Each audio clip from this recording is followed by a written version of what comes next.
We're underground right now, traversing a tunnel in an old nuclear missile silo.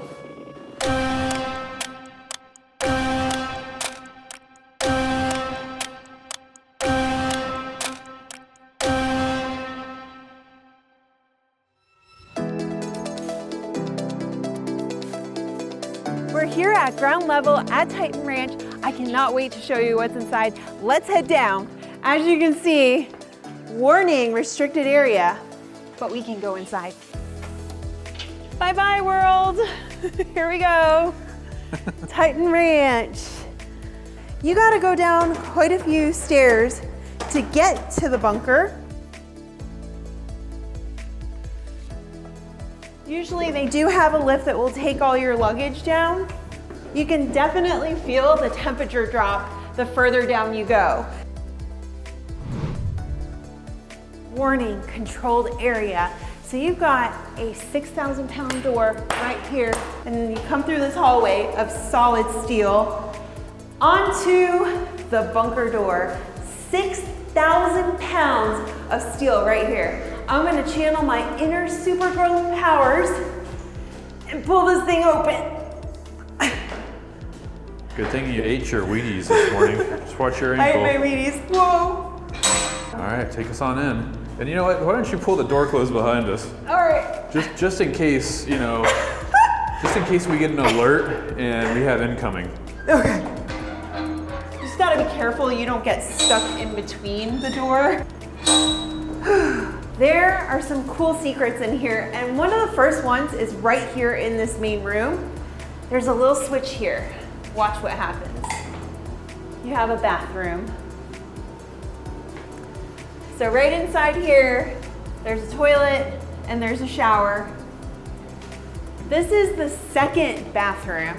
So there is another one upstairs, but if you have guests or if you just want to use this bathroom, you can. And we have our blast door.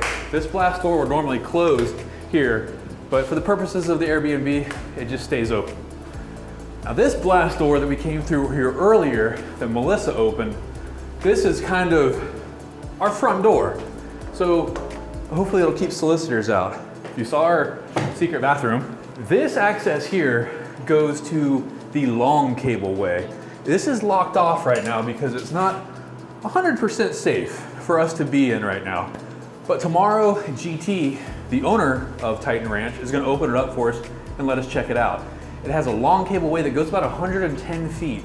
And behind the bulkhead at the end of this tunnel is where the Titan missile sat. A nuclear warhead, 9 megatons. This facility was built back in the 60s. And like I mentioned, it housed a nuclear missile, a Titan II nuclear missile. It was over 100 feet long by about 10 feet in diameter. It could be launched from this facility in less than a minute to go find its target. Luckily, we never had to use it. They actually decommissioned this bunker, this missile base, I believe in 1986. Now, this facility has been turned into an Airbnb, which is really cool, and we get to sleep here. I'm excited. I've been waiting to stay here for a while. You could definitely say that's a blast from the past. Oh yes.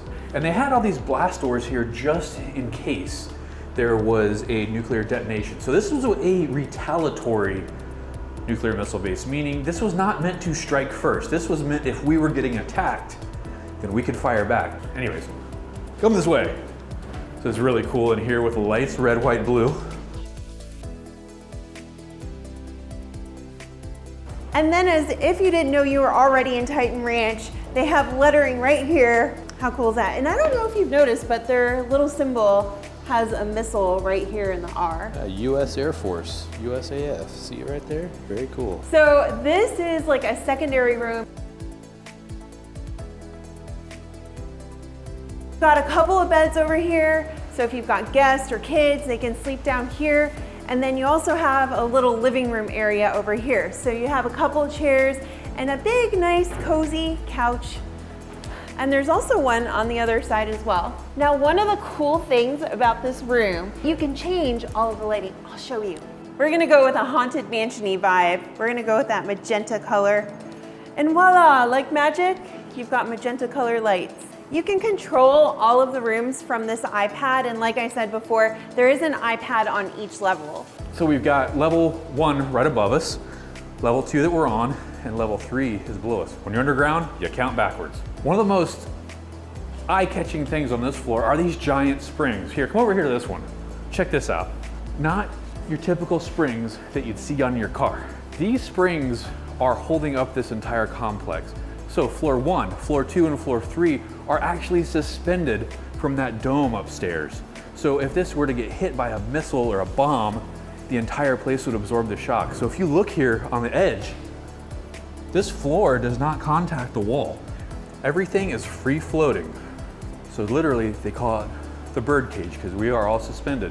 These giant steel beams, they are all holding these floors up. This floor, you can probably see it, the floor is actually metal. Do we want to go up or do we want to go down? Let's go down. I love these stairs. We're gonna start way down below. Whew, it's quiet in here.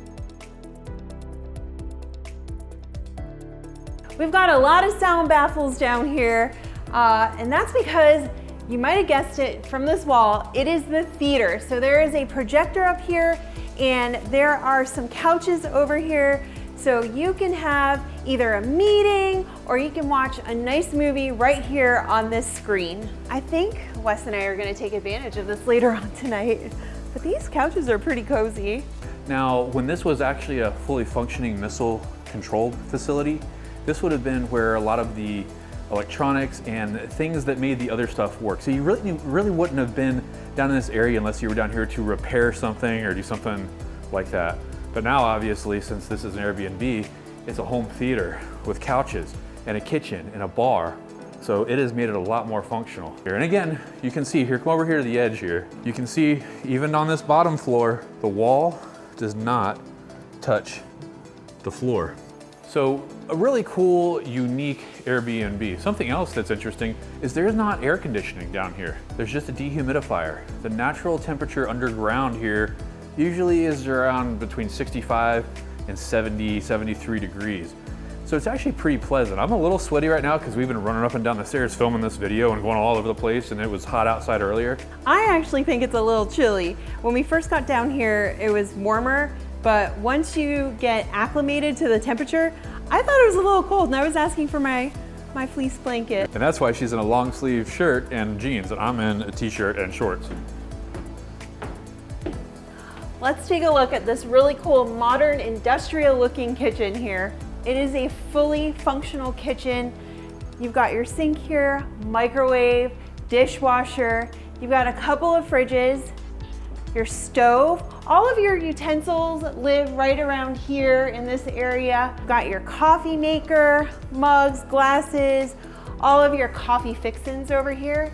And then this middle area right here just serves as a kitchen island. So you can do all your chopping, prepping, whatever you want to do right here. After you've done all the work over here, you get to enjoy it at this bar right here. So hang out with your family, colleagues, whatever it is, enjoy your food, and watch your movie right over here. I have to say, for a missile silo, it's got a really nice luxurious touch to it.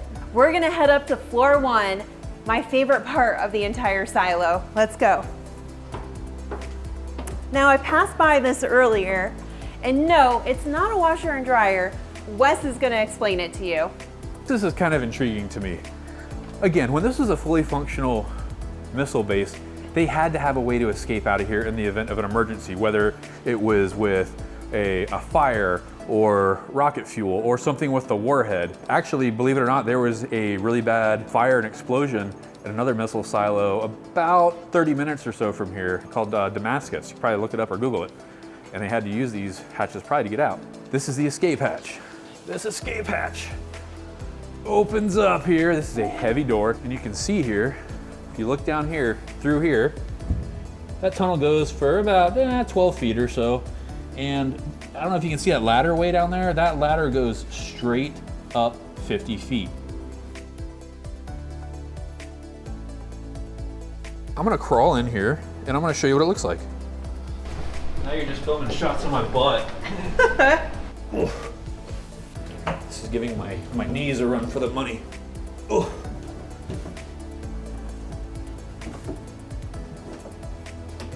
probably should have just gone through here on my back. And you can see, if you look straight up, that goes to the surface.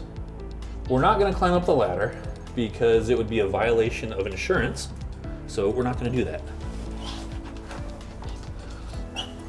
And I'm gonna scoot my way back out of this little tiny, That doesn't look very comfortable. it's like an MRI. Ugh. You look like you're wrapped in a burrito. Here you go, you wanna take the camera? Burrito tunnel. I'm gonna have a crick in my neck. So maybe it's a good thing we're not gonna be going out that escape tunnel, but it's there if you need it. Big old door.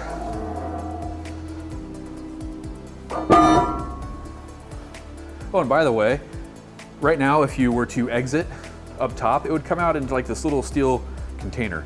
But back in the day when this was a functioning silo, it just came out kind of in an open field. On to level 1, and it's quite a workout. Still going. Welcome to my favorite room of the entire silo. Room 1, the master bedroom. Now you can hear my voice echoing as I get to the middle of the room. That's because we're on the first floor and there's a big dome above me. There's no sound dampeners, so you're hearing that echo. Hello! So this is probably a couple feet thick concrete. And I believe GT said right about here, we're about 30 feet underground. So we've got about 30 feet above our head until we were at ground level. Anyways, sorry about all the echo. Yodeling. Traveling 40 warriors! I'm king of the world! Radioactive, radioactive. Titan Branch!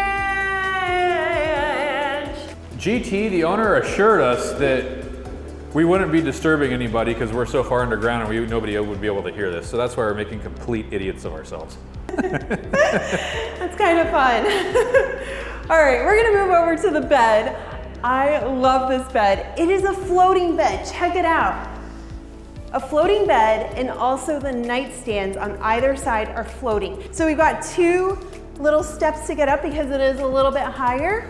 On either nightstand, you've got plenty of plugs over here. You've got the Dyson air multiplier on both sides and a lamp. And then you also have an iPad over here. Over on this side, you have a dresser. You've got your coffee machine for you coffee lovers. It's a Keurig. You've got coffee over here and all your fixins. You also have a refrigerator over here, so you don't have to go all the way down to level 3 to get your soda. You can bring it right up here and have it for you in the morning. And then check out this shower. You've got a fireplace here for ambiance, but this shower is so cool. It screams luxury. You've got towels over here. You've got your rain head. On this side, you have a stool, your washcloths, and they even have shampoo for you. But I love the lighting and the openness of the shower. I just think it's such a cool, creative way to put a shower here in a silo. Then you come over here and you have this bathtub. Oh my gosh, you have a little shower thing here too. The hardware is just so cool. And then check out these things. You've got a little button here so you can turn off your light. Voila, oops. They splashed me. Oops. Right over here is the other toilet. And it comes complete with a bidet. Remember those giant springs that I showed you down on level 2? This is where they attach to the concrete, right here. These big, big bolts that go up into the concrete, these big metal plates. So this rod right here, this goes down to the main assembly to those giant springs. So basically the entire thing that we are standing on is suspended with these all around the room. And you don't want to drop your camera down there. We're gonna head back down to level 3 to the kitchen. Where'd Wes go? I'm in here. Oh my goodness, what are you doing in there? I was sleeping. I'm starting to worry about him in this bunker. He's having a little too much fun. It's been a long day of traveling and we're ready to kick our feet up. In other words, hunker in the bunker. I think we're gonna catch up on some Lost. So we'll see you guys first thing in the morning, AKA right now.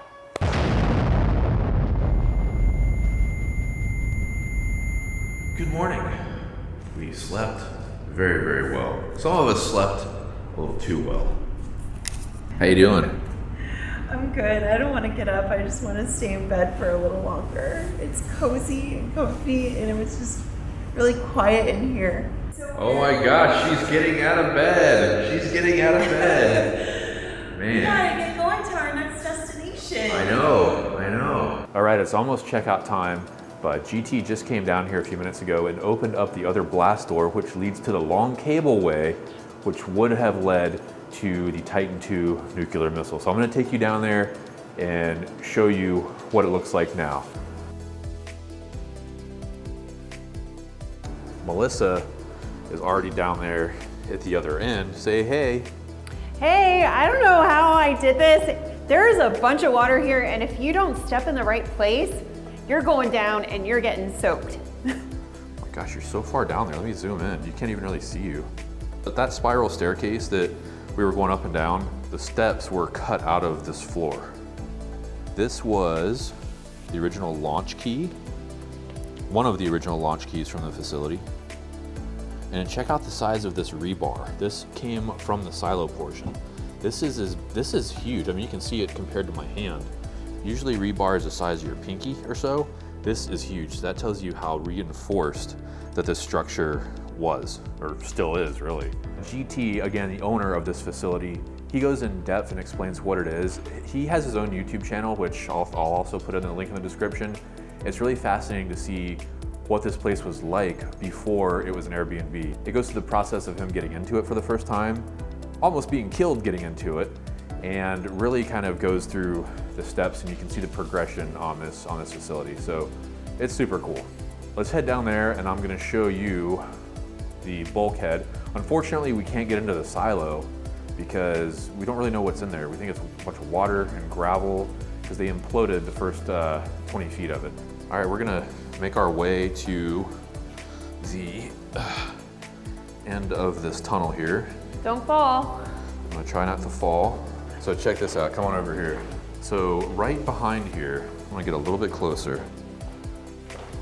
Right behind this bulkhead was the entrance to the Titan II silo. So at one time, right on the other side of this bulkhead, there was a Titan II missile with a 9 megaton nuclear warhead on it. Pretty crazy to think about it. They've got a steel wall plus concrete and reinforcement to keep any type of water or debris from coming in and filling up this tunnel, essentially. Well, that's good because you're still not glowing yet. No, we're not glowing. I'm helping with the lighting. This kind of reminds me of the tunnel, like, you know, the tunnel that we went to in Bryson, the Road to Nowhere tunnel. I feel kind of like that. Well, yeah, but at least there's no aliens in this one. Try not to fall in the water.